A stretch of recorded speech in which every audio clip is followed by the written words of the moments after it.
Welcome back, brothers and sisters. I am Braden. This guy right over here is Tim, and this is another episode of Second Legacy Live Caller Edition. If you want to be on the show of what you're about to see, you want to be exactly in the same position of our caller right now, there is a Google Forms right down in the description box, and we would love to have you because we want to get to the bottom of what you guys are thinking. How are we going to pass the Second Amendment along to the next generation? What are the obstacles? What are the strengths? And we're really amped to hear what you guys think. Now, today's content is brought to you by AccuFire. Now, AccuFire is something that's going to help you see a little bit better that next time you go at the range. Something about sight pictures, something about accuracy. You guys can figure it out. They've been a great sponsor of the channel, and thank you so much to AccuFire for making this content possible. And if you guys want to make sure Second Legacy grows as much as we do, please like the video, subscribe to the channel, and make sure you hit that notification bell so you get all of our videos as we release them, and me and Tim bring you the hottest, newest commentary on the Second Amendment. But enough of the setup. Let's get to our caller today. Isaiah, how are you doing? I hope everything's well. What you got for us? I'm doing all right, guys. I hope you guys are doing well, too. Doing good, man. Good. Thank you guys for having me on. The question I have today is something that Tim stated a couple of episodes back when it came to Executive Fiat. My question is now we have very clear objective standards of what is against the Constitution when it comes to Second Amendment rights, and same thing with the 10th Amendment when it comes to superseding federal rights. When do you think we can basically tell a governor or maybe even a president that Executive Fiat has gone too far, that they couldn't, just rush that into effect, into law, essentially? What a great question. Tim, you were referenced. You take the wheel. Okay, well, so, we have this hierarchical structure to our government and our system of government, right?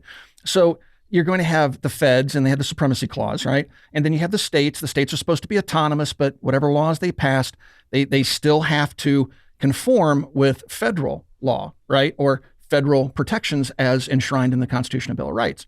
And so a state, in theory, cannot violate the Constitution. The reality is they do it all the time, right? And yes, they use executive fiat. They use the courts, civil courts. They use everything they can to hammer and chip away at our rights. But we're supposed to have a mechanism in place, and we do, to review these laws and say, you know what, we're going to send this up the federal court system, and we're going to see if you guys are sticking with the rules here or not. And generally they're not. And if we have a good Supreme Court like we currently have, they'll rule in our favor. Bruen is a classic example of that. So the Supreme Court did rein in, the various entities out there trying to take our rights away through the Bruen decision. Now, we're still going to have states that are going to, and we're going to have states that go out there and still try to pass laws that defy Bruen. And they're going to have to be drugged right back into court because there really isn't a mechanism in the way the founders set things up for the courts to really enforce things. They'll pass their decision, but the states can still go do their own thing, and they just got to be drugged right back into the courts again. Now, in extreme situations, they do have tools at their disposal, but generally speaking, the government won't use those tools. So we just have this endless cycle of dragging these people through the courts. And that's just the way it works currently. Now, I would love to be able to, we had a call-in show where we talked about, should we be able to throw these folks in prison for breaking their oath to the Constitution and things like that? And the simple answer is, yeah, it'd be great to throw these people in prison for treason. But we also said that that's a double-edged sword, because when we're not in power, when we don't have the Supreme Court in our favor, then they can use that other edge of that sword to cut us down and throw us in prison because they think that we're violating the Constitution. And believe it or not, the anti-gunners think they have the Constitution on their side, as delusional as that is. Absolutely. I mean, that was one of the questions I was going to ask till I heard it from the other caller, because for me, living in California, we deal with a lot of those executive orders. And it was just a thought of mine, because you're right, it violates the 10th Amendment and it violates the new Bruen standard. So it was just a question I've had in mind for a long time, and I wanted to hear your guys' thoughts on that. But you guys explained it perfectly. Well, I mean, honestly, I appreciate that. But I'll just start out. First of all, thank you so much for calling in. And that is an excellent question. Legitimately, that's the questions. And Tim, I know you feel the same way. The questions that we've been getting thus far on these call-in shows are excellent questions. Yes.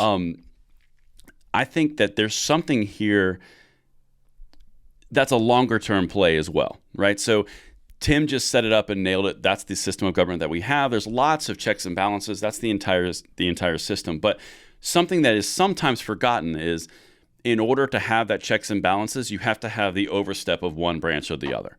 So if you take AR bans, for example, like AR bans are the newest rage because the Bruin decision came down for the Supreme Court. The next legislative sessions in all the blue states, they went immediately after gun control to say, a middle finger to the Supreme Court that you're wrong, I'm right, here's more of it, look what I can do. And exactly. And the big irony here is every time that they push the envelope in this regard, whether it be mag bans or something larger like an AR ban, they're making themselves a target to get a case taken up by the Supreme Court because they're increasing the size of the injury to the United States population. The court will take up a case if a lot of people are affected.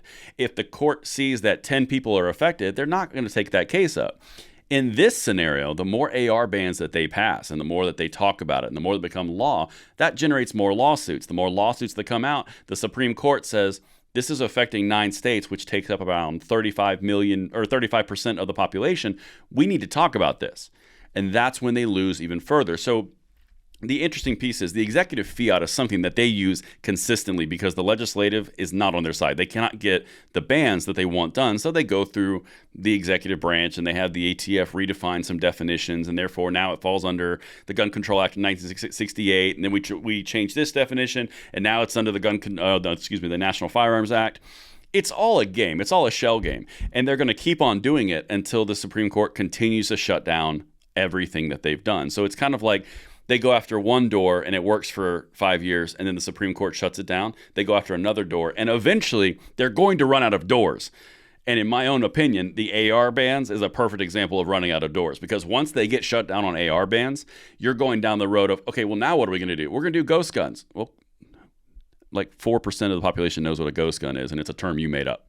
So it's like they're running out of runways, the best way I could describe it. But that's an excellent question. I think the more doors that get shut down, the more limited the executive branch gets in their executive privilege they're leveraging. That's at least Tim, did I land that plane? What do you think about that? No, I agree. I think that we are, running them out of runway. But the reality is they're going to continue to try to push this stuff throughout time. As long as this republic stands, you're going to have people out there that are trying to strip you of your liberties. That started pretty much at our founding, and it's continued throughout our existence. And it's going to continue, sadly, going forward, because there are just people out there that don't get it. But we are winning, and we will continue to win.